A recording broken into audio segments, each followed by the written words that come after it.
Okay, here we go. We're live, and we'll do a little deal called a lone duck today. And the reason I called it a lone duck is kind of like a lone wolf perspective, where you know, each of us has ability now to easily take a ton of photographs, and I take certainly my share of such. And Mark Barrus asked me to do this little thing about what I do and how I do it and how I create my images. And since I'm not a professional photographer, I'll just basically show people who are interested to see how I do it, exactly what I do. It's not anything complicated. It's not any kind of rocket science. And like I said before, I'm definitely not a professional photographer. With that said, I was a Sky King a couple of days ago in the Cloud Wars community, so some people like my stuff. So going back to the beginning, you know, quick history of photography. Back in 1800s, just kidding. You know, everything started with all these huge, you know, cameras, and very few people used them, and things progressed to the digital age, and a lot more people started using those. And I remember the old days when my father was kind of amateur photographer back in the Soviet Union, and he had this little photo camera, and he would take pictures of the family, and then he would have this, you know, special red lights and chemical little pools, and he would have all this paper that he would go from pool to pool to try to have the image come up on the photos. And it was, you know, majorly laborious process, but it was cool because a lot of my friends didn't have any photos, and I actually wound up having some photos when I was, you know, 2 years old, sitting in a tub scratching my my tummy. Not many people of that era actually had pictures like this, especially back in the Soviet Union. So it was cool to be able to have some people at least did photography. But then as we got here, and as things progressed, and we could easily buy cameras and take our own photos, it was still a bit of a hassle because you got to, you know, shoot the pictures, and then you take the film to the processing place, and you wait for a week anxiously until they get them processed. You get them back, and you get majorly disappointed because a lot of them didn't come out the way you planned. And that was the nature of, you know, normal kind of photography that till this day a lot of people still use. But when the digital age started, the digital cameras came out, that was the time when things dramatically changed for a lot of people, including myself, because now we had ability to take photos, not being professionals, not having to spend a tremendous amount of money on cameras. And the biggest thing, the biggest plus to me of that kind of environment was that you can actually take these pictures, you can see what they will look like. Maybe it was in a little viewfinder, but still you saw what they look like, and you can easily erase them, take another one if you don't like the one you took. Plus you could take a ton of them. There's no processing time or processing fees, and you just transfer them to the computer, and away you go. And then, of course, the final thing was the invent of the smartphone, which is what we're talking about here. And I have my semi-shiny LG G3 in front of you here. Let me turn on display so you can see just how cool it looks. There it is. And that changed things dramatically when this, you know, phones started having cameras on them, because now you can not only have the benefits of a digital camera, but you have the benefit of it right in your pocket, something that wasn't easily doable with regular cameras. Also, it's something that you use all the time anyway for other needs, you know, making phone calls, things like that. So it's a very convenient thing. And now that they got these cameras to the point of quality, where this particular phone has a 13 megapixel camera on the back, which you can see right there at the top, and also it has next to it a flashlight, but it actually has laser focus. So when you're focusing on things, they can really do an excellent job of focusing. So essentially what I have in my hands here, which is constantly in my pocket, is a really fancy high-resolution camera able to take both photos and videos, and at the same time of quality that basically can easily rival a lot of what used to be called professional photographers in terms of resolution. I mean, 13 megapixel is definitely very, very high res. Not as high res as some of the SLR cameras that they have that professionals use. And I'm not saying for a second that this phone replaces professional camera, but it's pretty darn good. And so Mark Hello, Mark. Mark was asking exactly kind of what the steps and process I go through.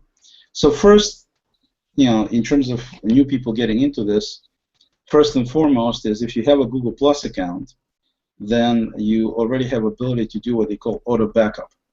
And so one of the hindrances of doing a lot of photography is constant transfer. It's a pain in the butt to constantly hook up a cable or take the SD card out and stick it into the computer, transfer the photos, and continuously deal with it. It's a hassle. It's not as bad as the old days when you had to actually process the film yourself, but at the same time, it's still a hassle. So the auto backup is ability that Google Plus provides, where you can just simply have your photographs automatically be sent from your phone to your Google account under what they call Google Photos. And so it's just the settings in your Google account. You can easily turn on auto backup. And then once you turn it on, you can also indicate whether you want the photos to be transferred using Wi-Fi only or using just regular old RF, meaning regular phone radio frequency. And I definitely recommend you use Wi-Fi only, because otherwise it will eat up into your data plan and potentially completely obliterate it, and then you're going to be paying a lot of money just to transfer photos all the time. And if you do have a phone like mine that has a very high-resolution camera, high resolution translates into many megapixels, but also many megabytes in terms of storage. And so each of the images is probably, I'll have to take a look, but my guess is probably we're talking 3-4 megabytes per image. And if you take a lot of photos like I do, that can definitely, transferring all those can translate into a lot of data use on your phone, which can translate into a lot of money. So the best thing to do is to turn on auto backup, so the photos automatically are transferred to your Google Photos account, but at the same time they do so only when the phone is hooked up to a Wi-Fi connection when your data plan is not being used. So that's the first step. Turn on auto backup and use it for Wi-Fi only. It does the job pretty quickly. It doesn't do the job as quickly as sometimes you would hope. You take a picture and immediately you hope, this picture will wind up on your computer so you can immediately deal with it. It's not that quick. And Google has various, sometimes it is very quick, sometimes it's a bit longer. If you're talking about videos, sometimes videos don't come over there till the same evening or the next day. So it's one of these situations where it's done automatically. You don't have to do anything, but be aware that it may not be instantaneous. With that said, it's a very convenient service. I just shoot my photos, and then later on I get notifications saying I got them on my Google Photos, in my Google Photos area, my Google Plus. And then let me just crank up this screen share here, and then Google Photos by going to right here to Google Plus to my Photos area, and Google Photos, by the way, application is available on mobile devices as well. So just as easily as I got there, I can just as easily go to my phone, and it's got the Photos app you can download from the App Store, from the Google Play Store, that is, or if you have an iPhone, from the App Store for free. Okay, and then once you have it online, of course, then you can do all kinds of things. So in my case, I look at my photos, and it stores them by date when it was taken. Then it usually creates, kind of for each date, creates this collection. And at that point in time, I'm not going to go into details of how to manage photos because I think Mark was just asking about the process, so I want to go through the process. So basically, why do they call it the lone duck, which is kind of the combination or the variation on lone wolf? The reason being, well, it's twofold actually. One reason is because I took this picture of the swimming duck, which looked pretty cool, by one of the ducks here. Let me see if I can find it right here. And as you can see, it turned out to be a pretty nice picture, this kind of special looking duck there. And I was walking by, and it looked kind of cool. And second reason is because it's a very individual thing to me. We all have ability to take these photos. We all have smartphones now, and it's just a matter of point and click, and you get high resolution picture back. Wonderful. But a lot of people seem to have a problem with taking high quality photos, and the reasons if you do have the same camera or similar camera to mine, there's no reason why your photos should be any less of any less quality or any less have any less wow factor in some cases than I have. Difference being is that everybody has their own taste, and that's really what it's about. It's not about the cameras, it's not about the process, it's really about the taste, and they're really about kind of seeing things and then being able, as you see them, immediately take action by grabbing your camera out of your pocket, and by the time the dog gets to the middle of the screen, you shoot a picture, like I did in that particular case, as he was swimming. And I like the reflection here, I like the water. In other words, whatever I tell you I liked may not be the same thing that you like, and you may like the photo in general, but for totally different reasons that I like, or you may dislike it. So I think one of the things, the important things to relate here is that when you take pictures, it's strictly based on your own taste. There is no such thing as good or bad. If you like it, take a picture. I mean, it's as simple as that. And I, have certain likes myself. One thing I have a problem with is I cannot create art or something that looks nice, artsy, by myself from scratch. It's not something I can do. But I notice that I can appreciate things that look nice to a certain degree and understand them, and they look nice to me. So when I see something that I like, I take a picture, and then a lot of times I play with it afterwards. So going back to the steps again, you have a camera, you take a picture, you see something you really like, for whatever reason, you take a picture of it. And then you take as many pictures as you want. One of the nice things about these cameras, including mine, is you have what they call a burst mode, meaning you can just push the button and it takes a bunch of pictures in succession fairly rapidly, and then you can just look and pick either the best one you like, or you keep all of them for like an animation effect, or you just, they wind up changing, here and there, so you just wind up trying to pick the best pictures you can. So the idea is you really don't have any limitations to speak of. If you have a fairly decent amount of storage on your phone, and you have, like I said, fairly high-res camera, take as many pictures as you want. You can always delete them. I mean, that's one of the things people try to do to overcompensate for, I need to have a perfect situation, and I need to have a perfect conditions to take the shot, or else, and then they end up with no pictures at all. It just, don't look at it, at least I don't look at it this way.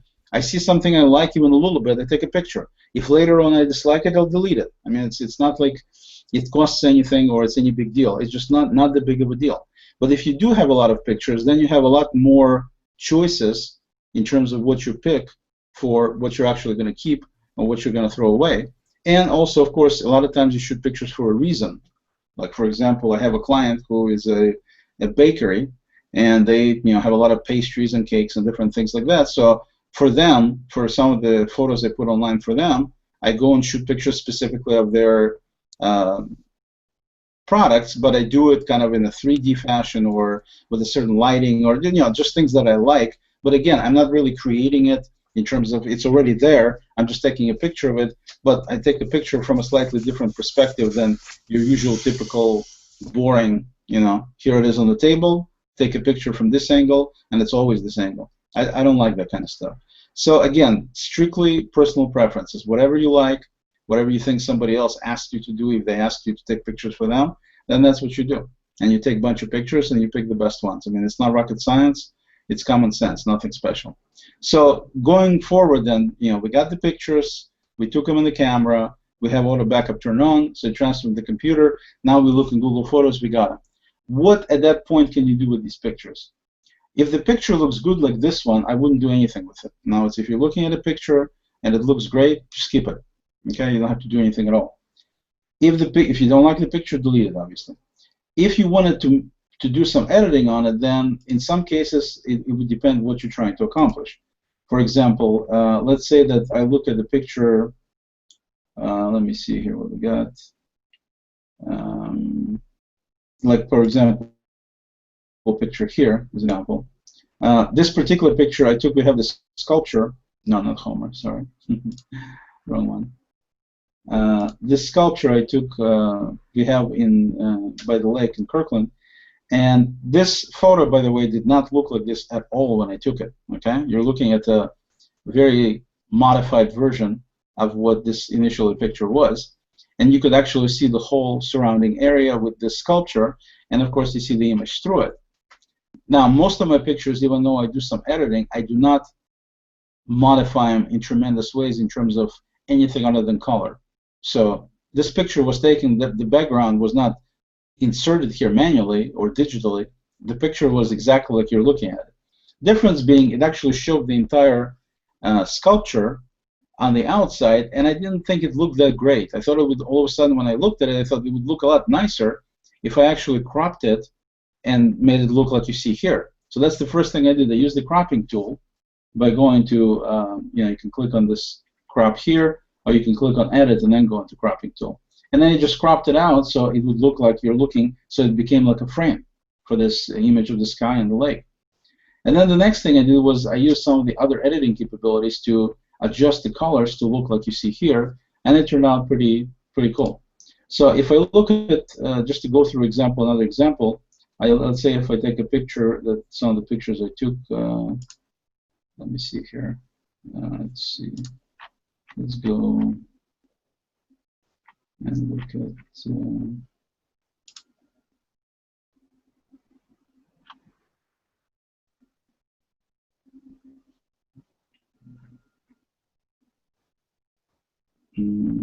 Trying to find something here. 1 second.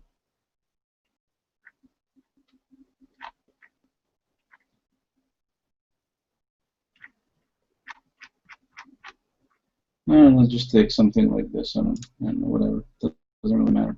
So here's a picture I took of, a bunch of people were feeding some seagulls, and that's the actual raw picture as I took it. Okay, that's what it looks like. So one possibility would be we can obviously crop it out to get rid of these people, just have the birds in there. So I would click on that, on the crop tool, it loads it, and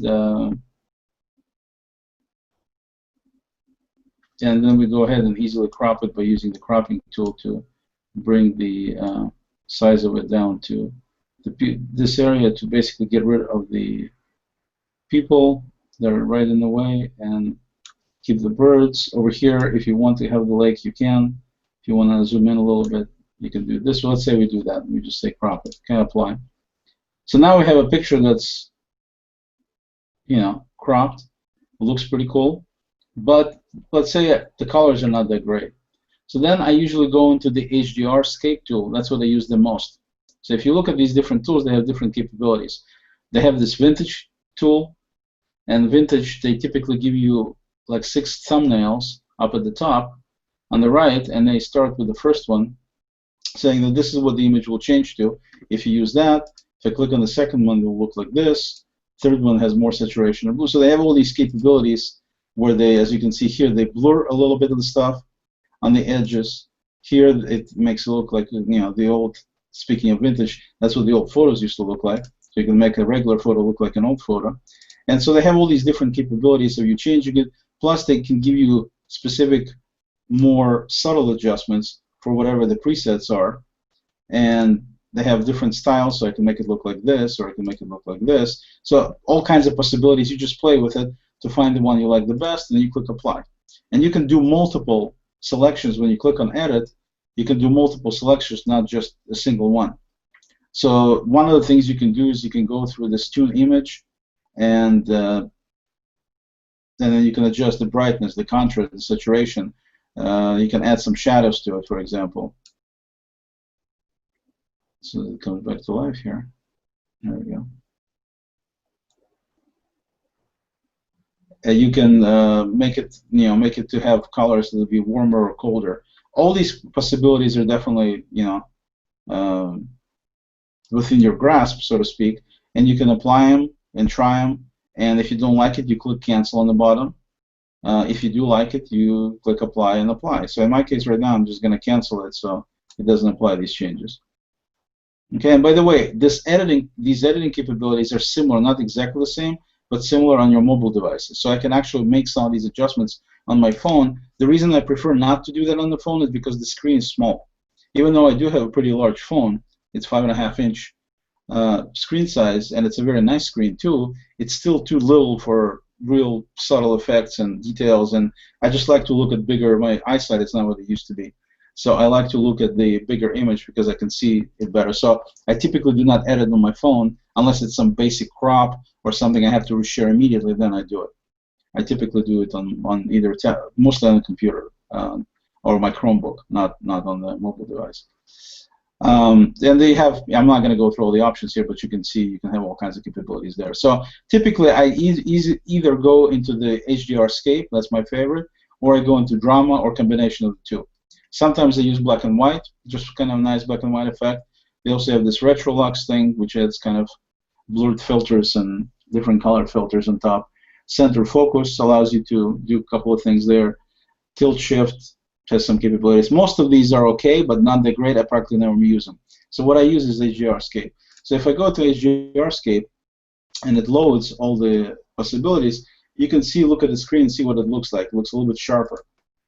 This second one makes it look much brighter. As you can see, it's it's the same image, much brighter. Then we look at the third one, which is the preset number 3. Look how much deeper blue the sky becomes, and everything is kind of more saturated and so on. Then if I go to preset 4, it almost looks like it's kind of a black and whitish. Not exactly black and white, but very, very little color there. So also kind of an interesting effect sometimes. Number 5 here is very rich. As you can see, it's very, very rich in terms of colors and saturation and everything else. So so far that's my favorite for this particular photo. Keep in mind that I do different things for different photos. And then this one doesn't look too bad either as the last one. But here you can also make the adjustment. So if I do select 5 as my starting point because I like it the best, I can then go ahead and make it a little bit brighter by adding brightness here. So it looks like this. I can increase saturation even more. So you can see it gives it kind of almost unrealistic effect. But I like these rich colors. So for me personally, I like this kind of effect. And so even though I'm not adjusting the picture at all, I'm not changing the trees, I'm not stretching things, I'm not substituting things, I'm just simply messing with colors, but you can still see how dramatically different it can look if you use some of these presets and use some of these adjustments, how different a picture can look if you make some of these adjustments. Let me see here.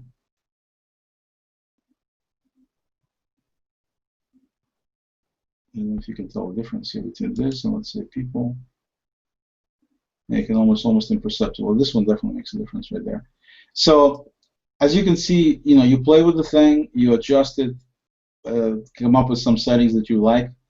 And each image is going to be different. For me, I always look at it different. And if you like it, then you click apply, and you're done. So in my case, I want to go back to this version. I like it better.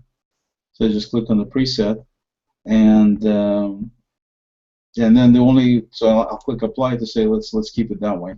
It's not exactly what I wanted to do, but close enough. And then the next thing, actually it's a little delayed here. Here we go. Yeah, it's pretty decent. And then the last thing that I do use a lot is frames. So on the bottom here in the menu, you can have frames. And I like a lot of times I like black frames. The reason I like black frames is because they stand out on the main display. Because if you go back to Google Plus, let me just quickly jump into regular Google Plus screen here. As you can see, the background is white. So if you put a white background on a white, if you would white background on a picture and it's got white background in the post, it just ends up making the picture smaller. You really don't see anything to do with the background itself. But if you put a black one, then it definitely stands out because you end up with a nice black background border on a white background. So it looks really, really nice that way. Also, they have variations on both blacks and whites, so you can select anything you want. So if you select something like this, it puts a nice little white border on it, but at the same time, it makes it, it puts a little design to it as well, and that's going to still look kind of nice, even if you do it on white. But if you go with black, you can make it like this. I mean, there's all kinds of possibilities, and some of these things you can actually click on multiple times. As you can see, I'm clicking on the same one several times, and it's the same kind of shape, but it puts it in a different corner, so it makes it look a little bit different. So you have variations. Whenever you see here, the effect has these kind of like two arrows overlapping. That means you can click on it, and it's going to change the position of some of the elements of the background, of the border, I should say, on the background, and you know, potential look, make it look a little bit better. Again, personal preference. There is no such thing as right or wrong. If you like it, make it so. If you don't like it, then make it something else. I mean, that's kind of my theory in terms of how I do these kind of things. And you know, as they say, beauty is in the eye of the beholder. So it's not a, it's I never look at it from a standpoint of pleasing somebody else unless I actually create a picture for somebody and I know what they like. In that case, I will try to do something that would be based on what they like. But other than that, it's pretty much, you know, the lone duck thing. It's what you like, that's how you do it. So going back to the steps again, I simply take photos. They get transferred automatically using auto backup. Then I go into the photo part of Google Plus. I pull it up. I start playing around with the edit menu, make whatever changes I want until I'm happy. Once I'm happy, I click apply to say I'm done. Click done editing on the bottom. And that's pretty much the whole process of how I create my photos. Once I get done with that, then at that point I can easily click at the top to share, and the photo gets shared. And when I click on share, it'll be shared with whomever I choose. So by default, it goes to public, but I can also obviously add additional people, my circles, individual people, whatever I want to do, however I like it. One thing I do that's maybe a little bit different than what you do is once I get done, I notice I have this one circle called post to save right at the top here. And that's basically a circle that has nobody but myself in there. And then any particular pictures or posts that I like exceptionally so, I share with not only public or individual people, but also with this post to save. So then I wind up being able to go back to just that circle, and I wind up, you know, seeing exceptional basically things. So this is a way for you to easily store, you know, kind of remarkable things. Because one of the problems I have with the whole, you know, take a zillion photos approach is there is way too many pictures out there, and it's very difficult then to manage them, maintain them, and try to, you know, find things. Google does a great job finding stuff, by the way. I mean, even if you don't mark them in any way. If I go back to the top here, by the way, to scroll to the top when you're sitting in pictures, I don't know if everybody knows that, this bar here, where it shows the menu and everything, if you click on it somewhere outside of selectable areas, it'll actually scroll all the way to the top. And it does it in every single instance with the exception of, where doesn't it do it? With the exception of profile. In the profile, you can't do this. So for profile, what I have is I have a little JavaScript bookmarklet I have called top, which is a single line JavaScript. And if you're interested, I'll be happy to give it to you. And so what happens if I scroll in anybody's profile, and if I want to get to the top, if I click on this thing, as you can see, it doesn't do anything if I click on that area. But if I click on my little JavaScript top bookmarklet at the top here, then it jumps right to the top. So it's, you know, pretty simple to be able to navigate that way. But going back here, one of the things you can do in the photos is you're able to move pictures into albums. So you can either select specific pictures, and then you have ability like I select one,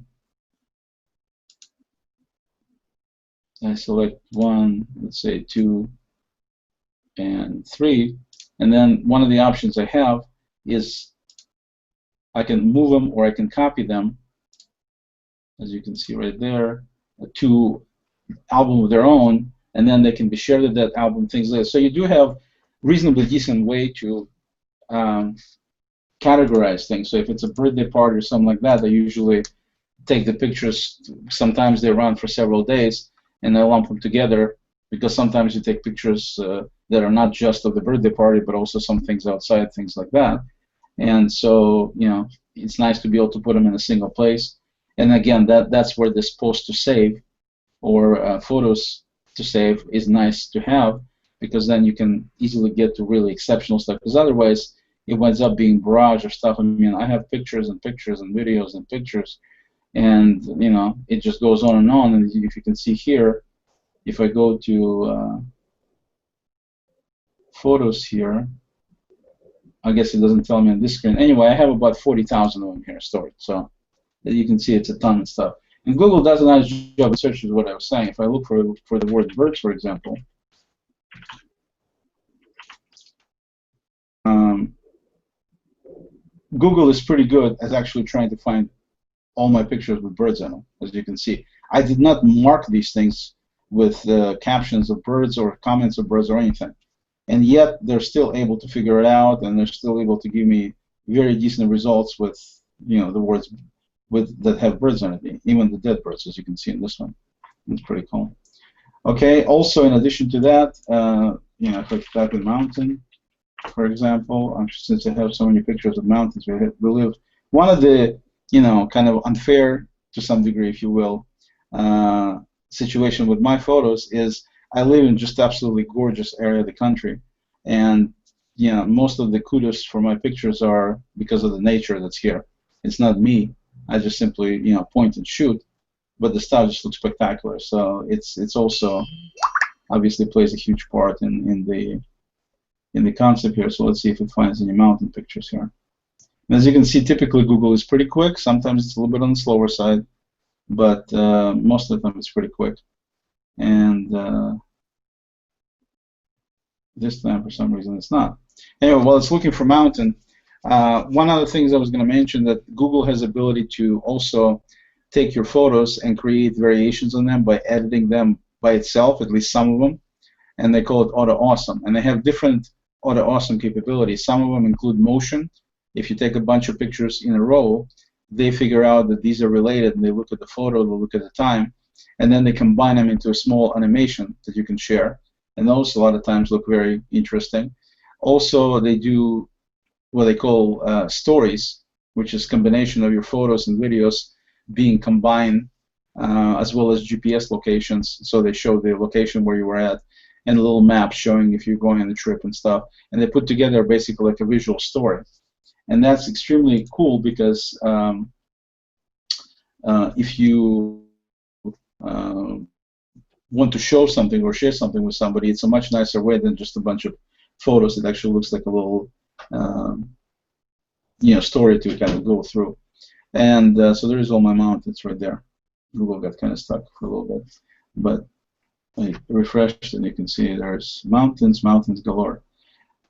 So it's really nice to be able to also look at these stories. So if I go to look at Auto Awesome, to show you that first, you can see that I have a bunch of them. So like this one, most of these were created by Google. I hardly ever create my own Auto Awesomes, and most of them were created by Google, including this one here. And you can see, so this is the editing that Google did on its own, not something I did. And as you can look and see at this photo, they did a pretty decent job. I mean, I did my own version of editing, which is the one that won the Sky King thing on the Cloud Wars, but they did a pretty decent job. They put their own border, they made some changes to the image in terms of colors and stuff, and they did a pretty good job. And so they show it to you with little Auto Awesome symbol, which is like 3 little pluses or stars, however you look at it, at the top of the picture. And so some of them come out, like I said, some of them are motion, some of them, like this is an example of Auto Awesome of my son Ben, and they just took a bunch of pictures, as you can see, and that's what it put together. So this is something Google did, it's not something I did. I just took a bunch of photos of him eating, and that's how they translated it. And also, to show you an example of Auto Awesome motion, this is something I took at one of my clients' restaurants. And this particular client has this big machine where they mix dough for pizza. And let's try the wrong thing. There we go. Okay, so once it starts going, it needs to load. As you can see, it looks like basically like a little video, but it wasn't. It was actually a bunch of shots, still shots taken with my camera, and then it created Auto Awesome from it. It looks like this. The question people ask is, why wouldn't you just take a video? You can take a video with your camera. The answer is, you can see there's a little bit of movement here, number one. And number two, you can see that this is not your typical video smooth type effect. So to create this kind of effect, I could not easily do it in the video. But as you can see with Auto Awesome, it winds up being a little bit more interesting than just a simple. So I'm not trying to mimic video. I'm trying to make something like video but different. So it's interesting to look at. And this is an example of how you can do that with Auto Awesome. Also, you can select one or more pictures and create this kind of Auto Awesome effect by yourself, but only on mobile devices. They have an option to be able to take, highlight a bunch of pictures, and you click on a button at the top there for Auto Awesome. And this is from a concert I went to, and so on and so forth.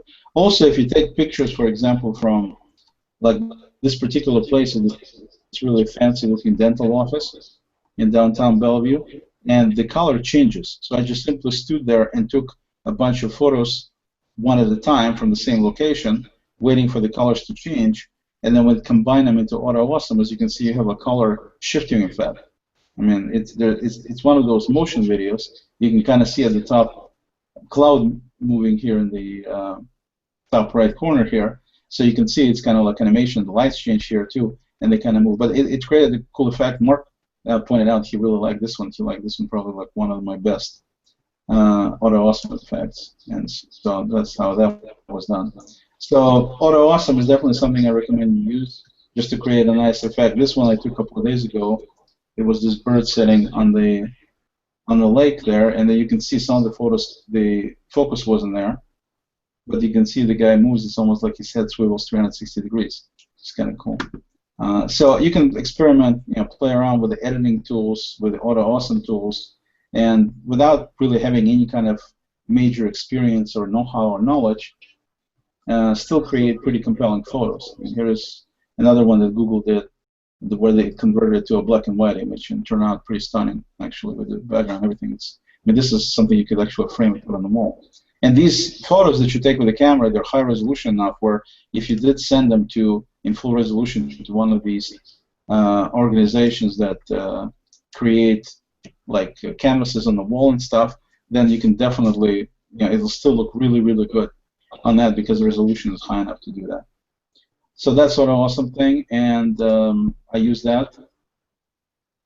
And like I said, you have your albums, so if you have some event like a birthday or whatever, just organize it by moving all the pictures into an album. So there's all kinds of albums I have.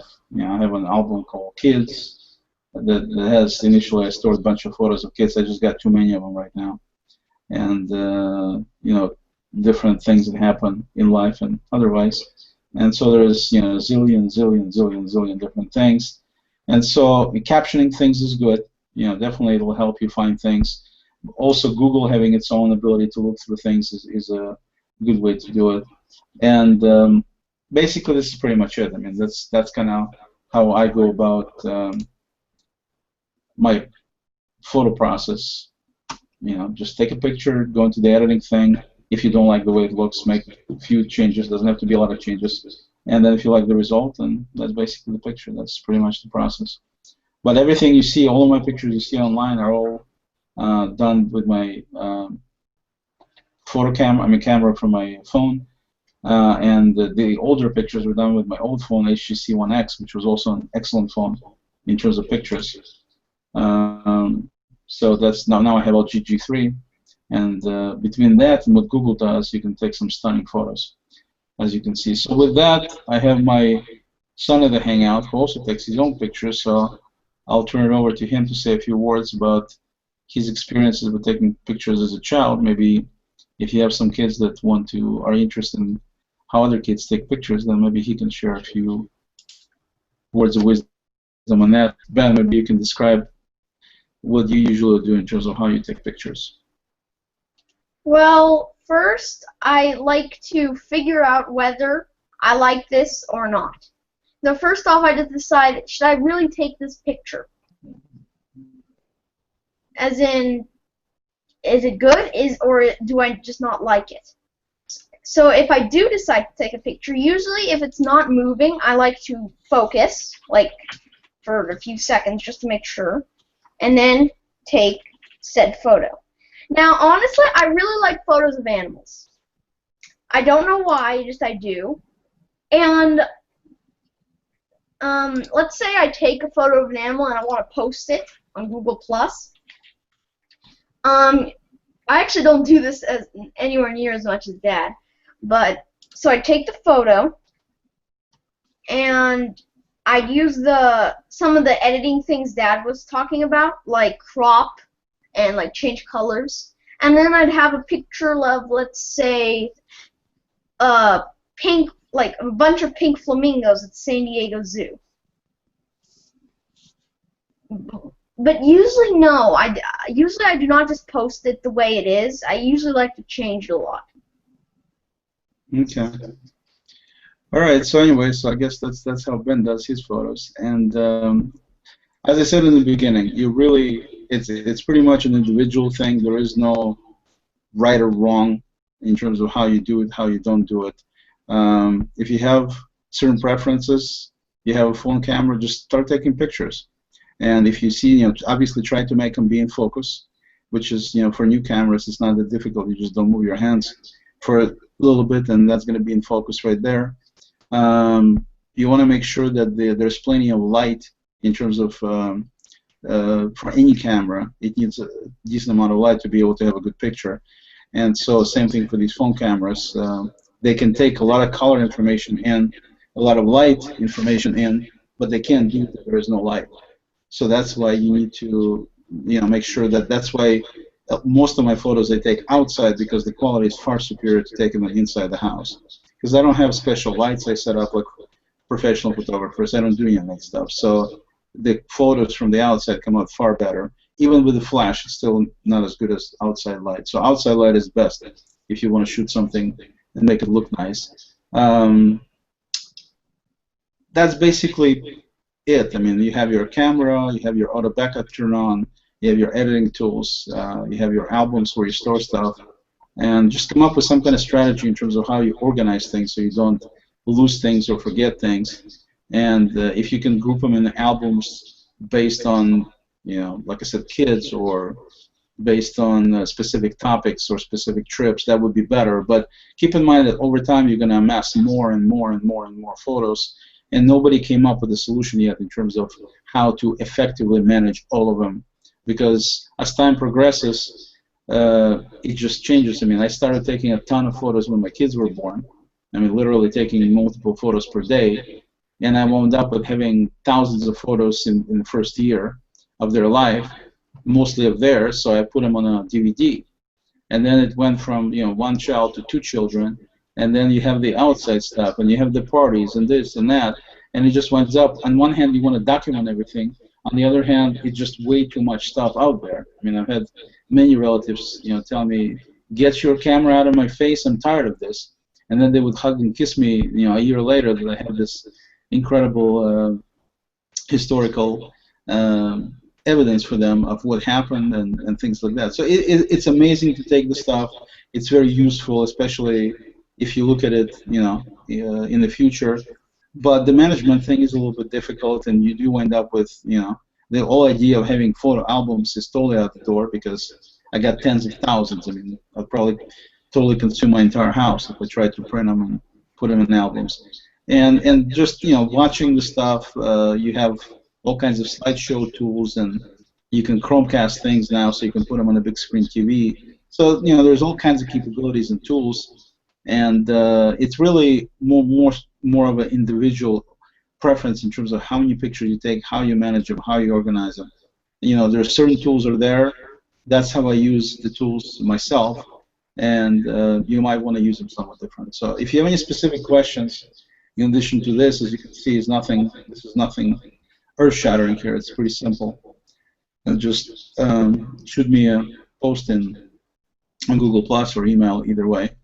And with that, I want to thank everybody for looking into it. Yes, Ben?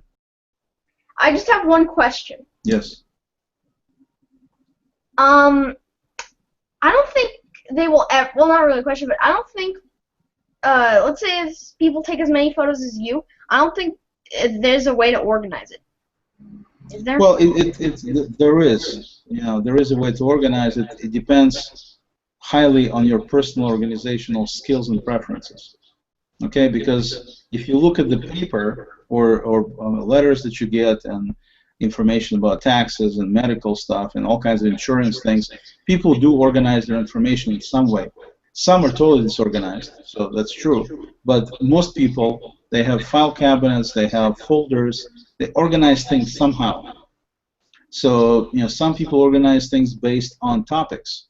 So here's all my medical receipts or medical bills, and here's all my work-related stuff, and here's my kids' stuff. So that's one way to organize it. Other people organize based on people. Here's everything related to Ben, and here's everything related to Rita. Okay?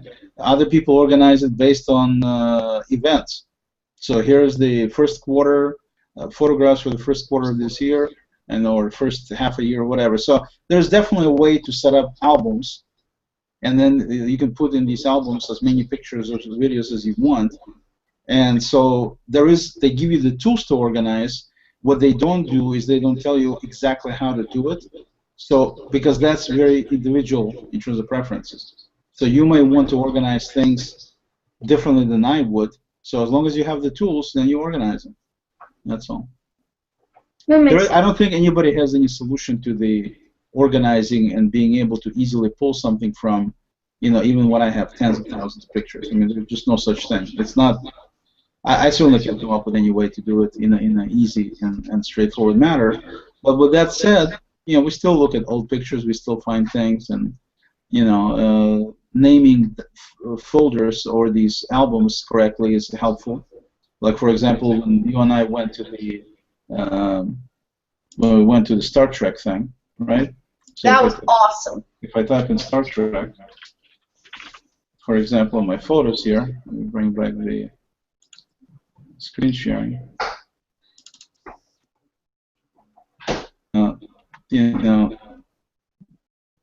Star Trek. So there's all this Star Trek stuff, but if I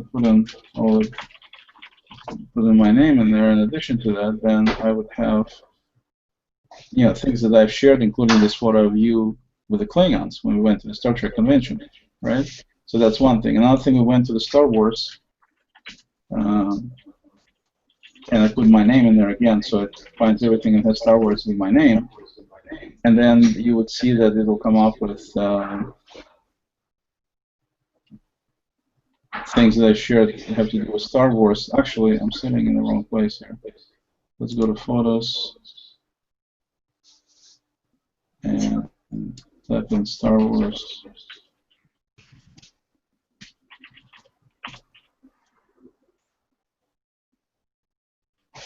No, sorry, this is, I can't find anything. I thought I had one deal code. So anyway, if you have like, for example, Halloween. I know we definitely have albums named Halloween, whatever. Now when you go in there, you can see there's all these. You see these? These are all the Halloween-related photos that we did. From your school. This year, prior years, all of this stuff that was Halloween-related, including going way back. If we scroll enough through this thing. Yeah, here's some photos that are awesome. All of these are all from Halloween parties. Halloween parties and stuff. So, and this is going to last year and the year before that, see, when I was still young, and all that kind of stuff. So basically, the bottom line is, if you mark things properly, or mark things, name them a certain way. See, this is like you going way back, right there. Oh my gosh! Remember this? Yeah. So you can definitely find stuff. So search. So definitely search. Search is a good way to do it, and very helpful and stuff. So with that, unless you have any other questions, I think I'm gonna finish this up, and that's it. Okay. Any other questions? No. Okay. All right. Thank you, everybody. Appreciate it. And if you have any questions, grab me. And have a wonderful day. Till next time. Bye. Bye.